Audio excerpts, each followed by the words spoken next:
নিজের কাজকে কখনো ছোট করে দেখো না। নিজের কাজকে ভালোবাসতে শেখো। তুমি যে পর্যায়ে আছো না কেন, যেখানে থাকো না কেন, তোমাকে নিজের মতো করে বাঁচতে হবে। তোমার কাজকে ভালোবাসতে হবে আর নিজের সম্পূর্ণটুকু দিয়ে কাজটি করতে হবে।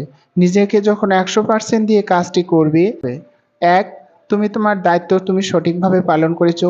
তুমি আসলে তোমার দেশকে খুব ভালোবাসো, প্রকৃত দেশপ্রেমিক।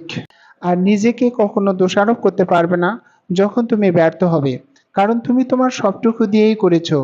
তাই কারো কথাতে, কারো প্রশংসাতে সম্পূর্ণ প্রফুল্ল না হয়ে, কারো কথাতে কষ্ট না পায়ে, কারো কাউকে দেখে ঈর্ষান্বিত না হয়ে অনুপ্রাণিত হয়ে তুমি নিজেকে 100% দেওয়ার চেষ্টা করো। তোমার কাজের সফলতা সঠিকভাবে তোমাকে ফিডব্যাক দিবেই, এটা কোনো বিকল্প নেই। আর তুমি কখনোই প্রত্যাশা করো না বিনা কাজে